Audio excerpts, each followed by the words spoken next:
جس طرح اندھا اور دیکھنے والا برابر نہیں، ولا الظلمات ولا النور، جس طرح اندھیرا اور روشنی برابر ہو نہیں، ولا الظل ولا الحرور، اور سایہ اور دھوپ بھی برابر ہو نہیں، وما یستوی الاحیاء ولا الاموات، زندہ اور مردہ بھی برابر ہو نہیں۔ ویسے یہ آیت 3 سوالوں کا جواب ہے۔ پہلا سوال یہ ہے کہ مشرکین اس بات کے قائل بھی نہ تھے کہ انسان اور بشر پیغمبر بن کے آئے گا، وہ اس بات کو نہیں مانتے تھے۔ نمبر 2، انہوں نے کہا اگر بالفرض والمحال اللہ نے کسی انسان اور بشر کو پیغمبر بنا کے، رسول بنا کے بھیجنا ہی تھا تو کسی دولت مند کو پیغمبر اور رسول بنا کے بھیجتے۔ ہم سورۃ زخرف کے اندر آیت 2-3 دن پہلے پڑھ چکے ہیں، کہتے ہیں وَقَالُوا لَوْلَا نُزِّلَ هَذَا الْقُرْآنُ عَلَىٰ رَجُلٍ مِّنَ الْقَرْيَتَيْنِ عظیم، کہ اس کے اوپر اللہ نے اگر بالفرض والمحال پیغمبر بنا کے انسان کو بھیجنا ہی تھا، یہ مرتبہ عطا کرنا ہی تھا، تو یہ طیف اور مکہ، یہ جو 2 بڑے بڑے شہر ہیں نا، ان میں سے اس کو یہ منصب عطا کرتے اور اس کے اوپر قرآن نازل ہوتا جو دولت مند ہوتا۔ کیا ہوتا؟ جو دولت مند ہوتا، اس کو یہ مرتبہ اور اس کے لیے، اس مرتبے کے لیے کیا کرتے؟ اس کو منتخب فرماتے۔ تو اللہ رب العزت نے فرمایا کہ میرے پاک پیغمبر اپنی زبان مبارک سے اعلان کرو، قُل لَا أَقُولُ لَكُمْ عِنْدِي خَزَائِنُ اللَّهِ، کہ میں تم سے یہ نہیں کہتا کہ میرے پاس کیا ہیں؟ اللہ کے خزانے ہیں۔ وہاں پہ فرمایا سورۃ زخرف کے اندر اَهُمْ يَقْسِمُونَ رَحْمَتَ رَبِّكَ، یہ کیا میرے رحمت کے خزانوں کو یہ تقسیم کرتے ہیں؟ نحن قسمنا معیشتہم فی الحیات الدنیا، لیکن دنیا کی زندگی کے اندر ہم نے کیا کر دیا؟ اپنے خزانوں کو ان کے اندر تقسیم کر دیا، کسی کو زیادہ مال دے دیا، کسی کو کیا دے دیا؟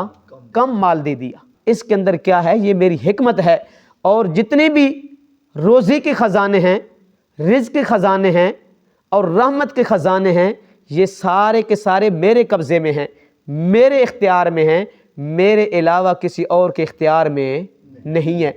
اور میری رحمت کا جو اعلیٰ درجہ ہے نبوت، وہ میں اچھی طرح جانتا ہوں کہ کس کو سونپنی ہے۔ کیا یہ میری رحمت کے خزانوں کے مالک یہ بن گئے کہ یہ تقسیم انہوں نے تقسیم شروع کر دیا ہے کہ اگر اللہ کو پیغمبر بنانا مقصود ہی تھا، پیغمبر بنانا مقصود ہی تھا، تو کیا کسی دولت مند آدمی کو پیغمبر بنا کے بھیجتا؟ تو رب نے فرمایا یہ جتنے بھی خزانے ہیں نا، رحمت کے، روزی کے، رزق کے، یہ میرے اختیار میں ہے، کسی اور کے اختیار میں نہیں ہے۔ میرے پاک پیغمبر اپنی زبان سے اعلان کر دیجئے، قُل لَا أَقُولُ لَكُمْ عِنْدِي خَزَائِنُ اللَّهِ، میں یہ نہیں کہتا کہ میرے پاس کیا ہیں؟ اللہ کے خزانے ہیں۔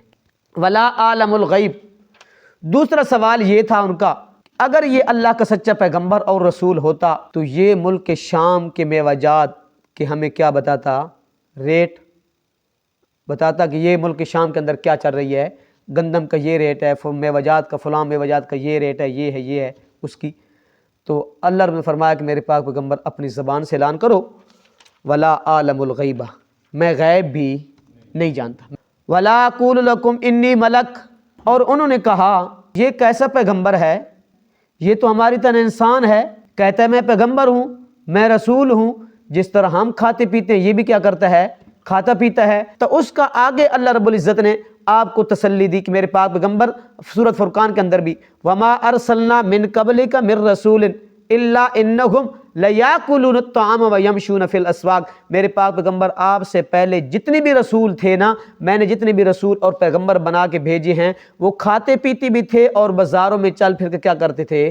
کاروبار بھی کرتے تھے۔ یہاں اللہ نے فرمایا کہ میرے پاک پیغمبر اپنی میٹھی زبان سے اعلان کر دیجئے، ولا اقول لکم انی ملک، میں کیا ہوں؟ انسان ہوں، میں کیا ہوں؟ بشر ہوں، میں اللہ کا پیغمبر ہوں، اللہ کا رسول ہوں، میں کوئی فرشتہ نہیں ہوں۔ فرشتہ کیا ہے؟ کھانے پینے سے کیا ہوتا ہے؟ پاک ہوتا ہے۔ ان اتبع الا ما یوحی الی، لیکن میں کسی اور چیز کی پیروی نہیں کرتا، اتباع نہیں کرتا، میں صرف اور صرف وہ بولتا ہوں، میں صرف اور صرف اس کے پیچھے چلتا ہوں جو رب کی طرف سے میری طرف حکم آتا ہے۔ کیا؟ وما ینطق عن الہوی ان هو الا وحی یوحی، میں خواہشات کے پیچھے، اپنی باتوں کے پیچھے نہیں چلتا، لیکن رحمان کی طرف سے اللہ کی طرف سے جو حکم میری طرف آتا ہے نا میں کیا کرتا ہوں اس کی پیروی کرتا ہوں۔ قل هل يستوي الاعمى والبصير، میرے پاک پیغمبر اپنی زبان سے کہہ دیجئے کہ اندھا اور دیکھنے والا برابر ہو نہیں ہے۔ افلا تتفکرون، کیا تم غور و فکر نہیں کرتے؟ سورۃ فاطر کے اندر اللہ رب العزت نے اس کو مزید کھولا۔ رب تعالیٰ فرماتے ہیں وما يستوي البحران هذا عذب فرات سائغ شرابه وهذا ملء أجاج، کیا یہ دونوں دریا برابر ہو سکتے ہیں جو چل رہے ہیں، اکٹھے چل رہے ہیں؟ ایک کیا ہے، ایک کا پانی میٹھا ہے اور پینے کے لیے کیا ہے، خوشگوار ہے، اور وہذا ملء أجاج جو دوسرا ہے اس کا پانی کھارا اور کیا ہے، کڑوا ہے، لیکن جو نعمتیں ہیں وہ دونوں سے حاصل ہو رہی ہیں۔ جس طرح یہ دونوں کڑوا اور میٹھا دریا برابر نہیں ہیں، اسی طرح اندھا اور دیکھنے والا بھی برابر ہو نہیں ہے، اسی طرح مومن اور کافر بھی برابر ہو نہیں ہے۔ آگے رب تعالیٰ فرماتے ہیں وما يستوي الاعمى والبصير، جس طرح اندھا اور دیکھنے والا برابر نہیں، ولا الظلمات ولا النور، جس طرح اندھیرا اور روشنی برابر ہو نہیں، ولا الظل ولا الحرور، اور سایہ اور دھوپ بھی برابر ہو نہیں، وما يستوي الاحیاء ولا الاموات، زندہ اور مردہ بھی برابر ہو نہیں۔ رب تعالیٰ فرماتے ہیں قل هل يستوي الاعمى والبصير، میرے پاک پیغمبر کہہ دیجئے کہ اندھا اور دیکھنے والا برابر ہو نہیں، افلا تتفکرون، پھر بھی تم غور و فکر نہیں کرتے۔ تو اس لیے کیا کرنی چاہیے ہمیں، اس کے اندر غور و فکر کرنی چاہیے۔ رب اکثر واقعات مثالیں دے کے کیا کرتا ہے، انسان کو سمجھاتا ہے۔ اس لیے فقصص القصص لعلکم یتفکرون، رب تعالیٰ فرماتے ہیں یہ مثالیں، یہ واقعات، یہ قصے میں اس لیے بیان کرتا ہوں تاکہ تم کیا کرو، اس کے اندر غور و فکر کرو۔ اللہ رب العمل کی توفیق عطا فرمائے۔